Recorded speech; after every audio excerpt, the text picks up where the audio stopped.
That's right, Cornelius. I'm out here in Thief River Falls where Pennington County Sheriffs responded to a call at about 7:50 this morning of a small plane crashing in the field behind me.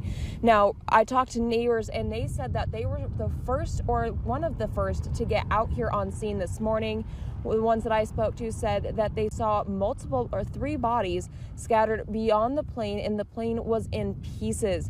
He said he had brought out his fire extinguisher because they had seen the explosion from their home and thought he might be able to put out whatever fire it may have been, but realized when he got here that wasn't going to be possible.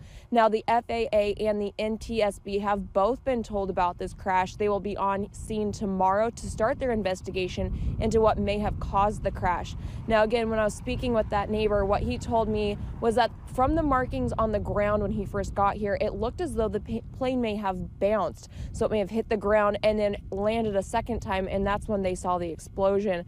Again, there are 3 individuals inside of that plane, and they were identified as 69-year-old Moy Ming, Brian Duke, 27, and Zach Ostertag, who is 26, of all of Rawling, Wyoming. Now, again, they weren't from the area, and they may have just taken off from the actual airport, which is about 2.5–3 miles just east of here, and they were flying out, may have realized something was wrong with the plane and had turned around just because of the direction of the plane itself.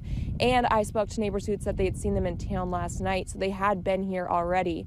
So again, there are no current indications as to what may have caused the crash or what happened leading up to the crash. That will be something the FAA and the NTSB both have to identify throughout their investigation. Again, we'll bring you those details as we receive them, but for right now, I'll toss it back to you in the studio, Cornelius.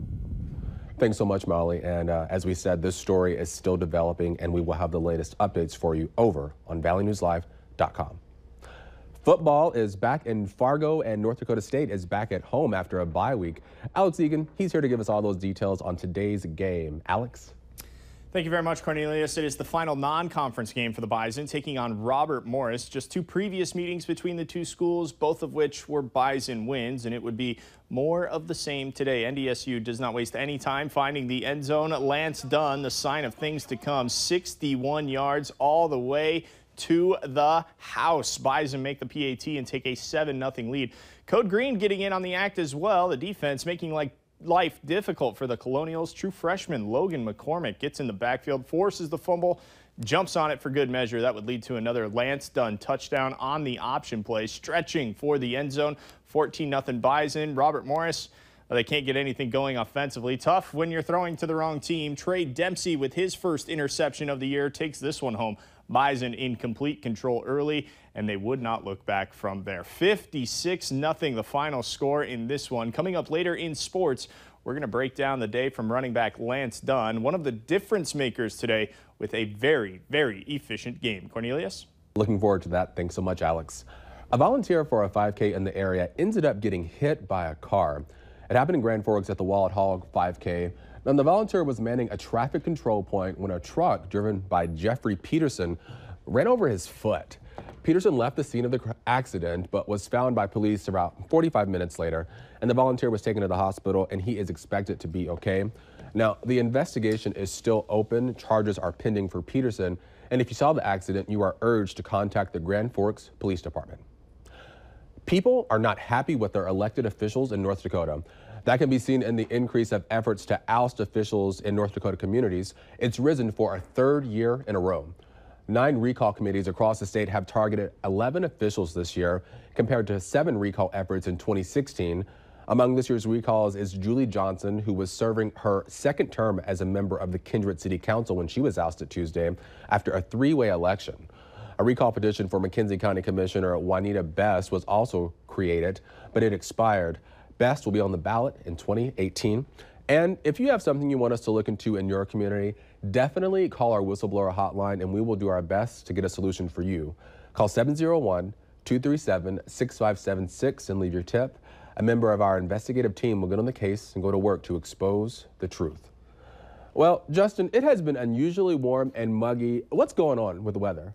Well, we definitely had a front make its way through as we went through the overnight period. Now we're just cloudy and cool with a lot more rain on the way. Let's take a look at the radar right now. Temperatures ranging from the mid-50s to the lower 60s across the area. We are mainly dry as you make your way from Fargo, Jamestown, points off to the north into northwestern Minnesota. The rain now staying mainly south of I-94 and into Lakes Country right now, where they actually got a good shot of rain during the overnight period, especially here into Otter Tail County and points off to the south and to the east. But as we look into South Dakota, more rain is on the way, and this activity will make it into our forecast area, and it will stick around as we go through the rest of the weekend. So any evening plans, get ready for the rain. Mainly cloudy skies, temperatures staying cool with that northeasterly wind into the mid to upper 50s. Now we'll tell you how much rain we're expected to get and when we'll finally see some sunshine coming up later in the newscast. Thanks so much, Justin.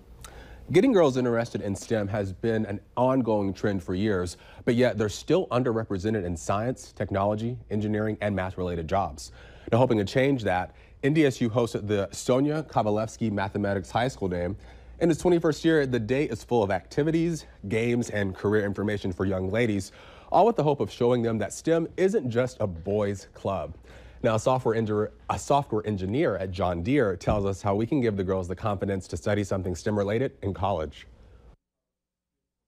Definitely more things like this, things where they can come and just learn about all the different engineering and see that there are women going into these fields. And knowing that math isn't just a guy thing. You know, we often think women are the artsy and the more, nurturing nurses, and guys are the more structured engineers, and that's not true. People can do whatever they want. So just getting that word out. Now, if you missed that event, we posted a link to the NDSU Mathematics Department's website over on valleynewslive.com. You can reach out to them, and I'm sure they'd be glad to set up a day for you and your daughter to go check out their department. With fall here to stay for a while, people in North Dakota are eyeing a vacation home, seem to be looking for places where cold isn't a common word in the local vocabulary. The top spot for North Dakota residents' vacation homes is New Orleans, Louisiana, with Lake Tahoe, California coming in second place and Phoenix, Arizona rounding out the getaway spots at third.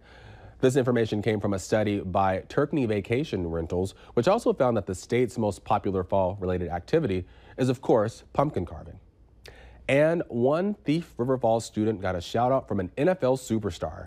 Students at Challenger Elementary were shown an inspirational video on how Malcolm Mitchell of the Patriots struggled with reading and writing as a kid. One student, Angel, saw the video and wrote a letter to Malcolm that he read aloud to him on Twitter, saying how he looks up to Mitchell and that he wants to grow up to be just like him. Malcolm responded saying that Angel should follow his dreams and to keep reading, writing, and scoring touchdowns. Later on Valley News Live at 6, aftershocks in Mexico hit as rescuers still look for survivors.